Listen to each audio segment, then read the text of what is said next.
Yo, what is good, y'all? Welcome back to the Year Pro. Welcome back to the brand new video. We are here, we are back, and we finally got Heat basketball back, man. I mean, last night was a it was a stressful game. I'm not gonna lie. You never want to get into a dogfight with a team that's, where they are, where they're at the bottom of the standings, basically, or close to that for sure. The Raptors are just not a good team, but at the end of the day, a win is a win. We're here to talk about it. Make sure y'all drop a like, subscribe, and comment down below. Let me know your thoughts in the comment section.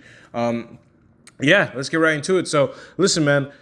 Yesterday, there was some positives, there were some negatives. It's going to be an adjustment. We got three new guys coming in. We got two of them in the starting lineup. It's going to take some time to gel, but I'm very encouraged by some of the things I saw yesterday. I've seen a lot of good things. Yesterday that we really were able to show with our new core, and Andrew Wiggins had his breakout game as a Heat finally. I don't want to say finally, actually. That sounds disrespectful. But, after adjusting and going through the motions for a couple of games, trying to fit in, he looks like he's finally found his rhythm in the offense, which is really, really good for us, man. I'm super happy for that, for sure. And, yeah, I just feel like, this team, we might not make too much noise this season. We're probably not going to, of course.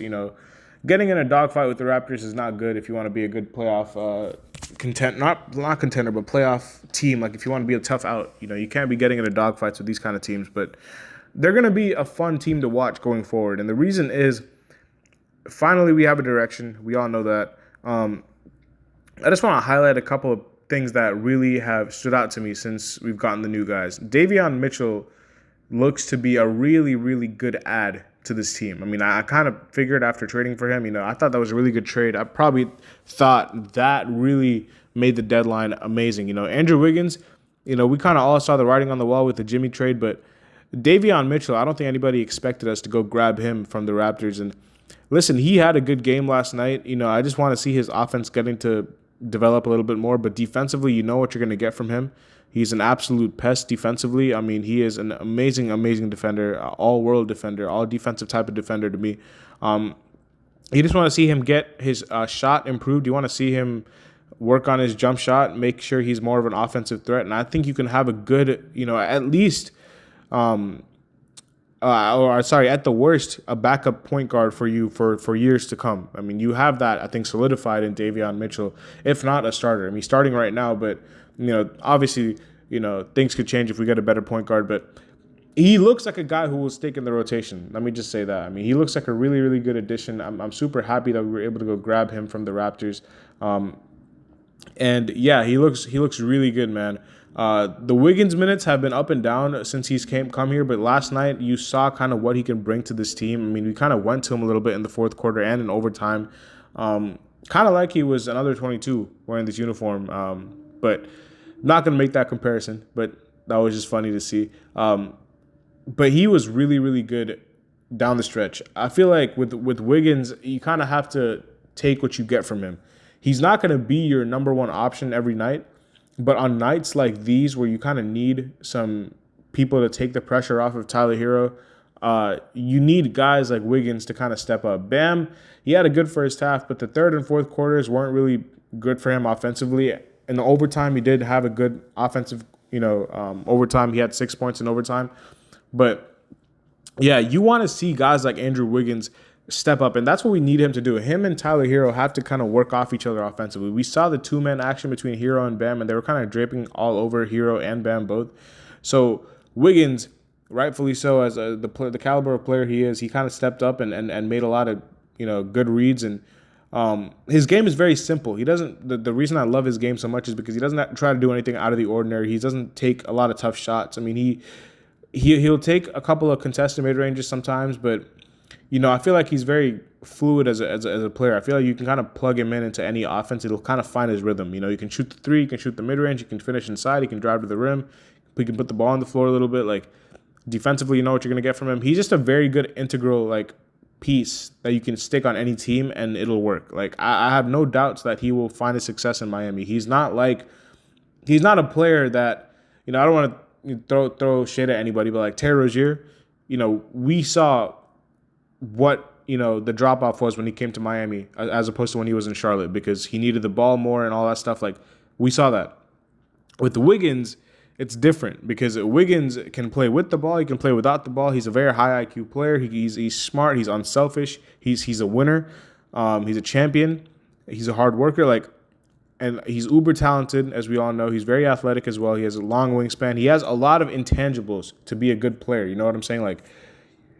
I think that this type of game, I'm not expecting 25 a night from him, but if he can average 18, 19 points, I feel like that's all we really are asking from Wiggins. We're not asking Wiggins to be an all-star again, but we're really just asking him to be a good complementary piece to this team. Now, I do think this team could be a piece or two away from actually making some noise out east.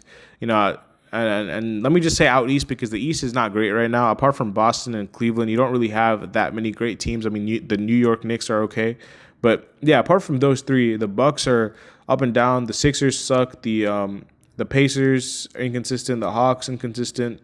The Magic are up and down as well. They can't score. So, in the Eastern Conference, they are not too far away from kind of making some noise and being one of the top teams in the East, other than Boston, because Boston has obviously shown that they're the best team in the East, unfortunately. But yeah, I feel like this season should be kind of just used. The rest of the year should be used as not a developmental year, but figuring out exactly who should be on the roster moving forward, because we're in a new chapter of our franchise. We're post Jimmy. We are in the current stages of we're kind of figuring out exactly who we are. So you want to use these last 28 or how many ever games that are left. You want to kind of use these games as games that you can kind of gauge, who should be on the roster, who's part of this core going forward. I already think Davion Mitchell has cemented himself in that mix. Wiggins, of course, Tyler Hero, Bam. Apart from those four, Khalil Ware, that's 5. Nikola Jovic you can put in there. So apart from these 6, who are really the pieces that you really want to keep around as a part of this core long term? What do you do with Duncan Robinson? What do you do with Jaime Jaquez, who got a DNP last night? Do we see spot minutes for Pelle Larsson opening up more? Alec Burks, who's gotten barely any minutes this season. Is Kyle Anderson? I mean, I think a lot of these guys. I mean, we already kind of know the writings on the wall for players like Terry Rozier, but yeah, some of these other players, man, I mean, this is the time to kind of figure out exactly for the front office and for the coaching staff, who do you want to stick around, long term with this build? Do you want a lot of these guys to stick around? I don't know. Haywood Highsmith is another question mark to me. A lot of these players who, we don't really know what to expect night in, night out from them. I think Jovic, the reason I put him in the category where I'd keep him is because you can kind of see the potential with this guy. A 6'11" point forward who can shoot the ball and pass and is a high IQ player. I do think that you can squeeze some potential out of this guy. He's on the edge a little bit because he's inconsistent, but he's very young as well. The difference between him and Jaime is an older guy. As a second-year player, he's already 24, 25. He hasn't really showed any development from last to this season. He's kind of regressed, actually. Teams have figured his footwork out in the post, and he hasn't really developed a consistent jump shot. So it's what do you really expect from a Jaime Jaquez? And do you really want to, hold on to this guy long term? And do you want to make that decision now? And that's a good opportunity for Jaime and some of these other guys who are question marks right now to kind of prove themselves that either they are worthy of being, kept with this core or they are not. Same with Haywood Highsmith, same with Duncan Robinson. A lot of these people who have been here for some time and, we kind of know what players they are. You kind of have to see who fits long term. I feel like you have your core of Hero, Bam, Ware, and Wiggins. And then you can add Mitchell to that core if you want. Now, the starting 5 is pretty good. I will say defensively, it's done a pretty good job so far. I do think it could use some more offensive firepower. So if you want to upgrade that point guard position and have Mitchell as a 6th man, that's fine to me as well. I think Ware has to start long term. Bam is obviously going to start. Tyler's going to start. Wiggins is going to start.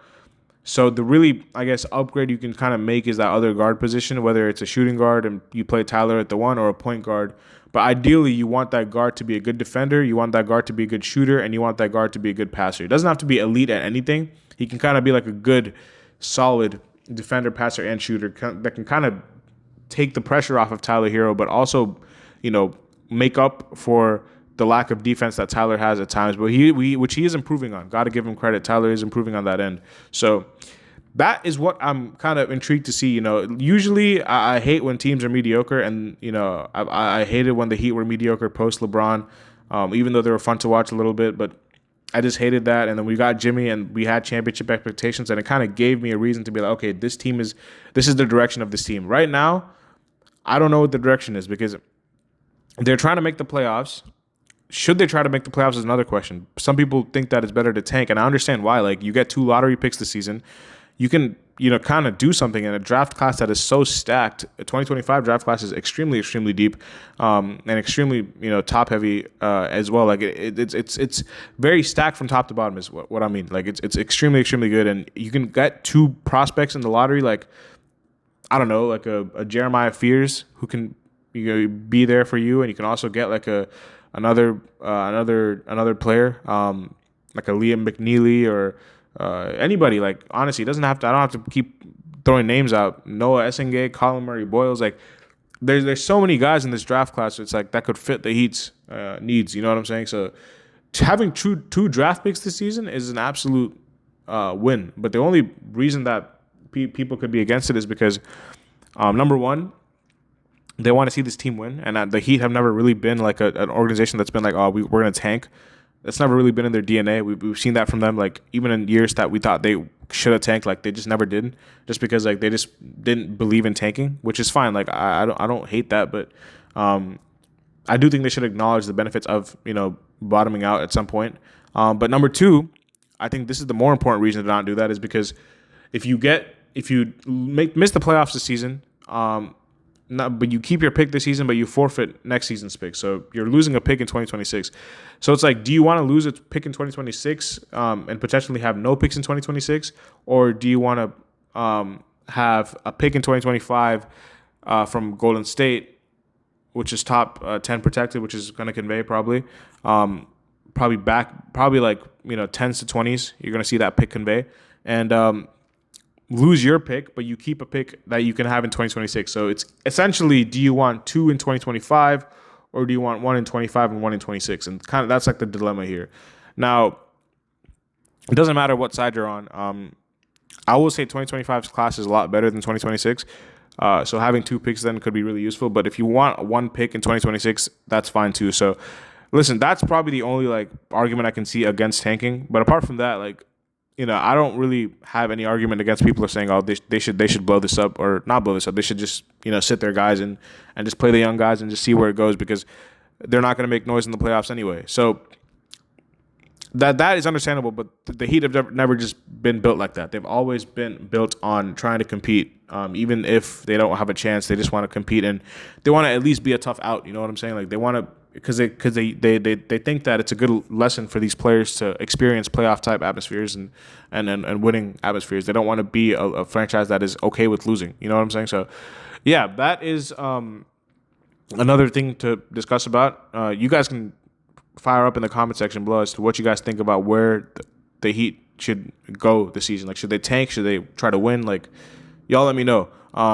But yeah, we're probably going to wrap it up there, man. Let me know in the comment section below your whole thoughts on this current roster so far. It's a very not awkward time, but it's like it's a weird time to be a Heat fan because, we're watching these games, but like it's kind of like we know the outcome is going to be like either a win or a loss, but we know that no matter what the outcome is of this game, like it's not going to lead to anywhere like really successful this season. It's going to be like a first round exit probably, or maybe even second round at best. But I think if you want to kind of take some enjoyment in watching these games, just watch for the young guys' development. Watch for guys like Wiggins and Mitchell who have kind of just got here. Just watch for that at least. Then you'll kind of be incentivized to watch for something, even if it's not for the purpose of winning a championship, which we're not going to do this season. So, yeah, let me know in the comment section below your thoughts and comments and concerns, and any other inputs y'all might have on a lot of these topics, man. I'll see y'all later as always. Have a nice day. Peace.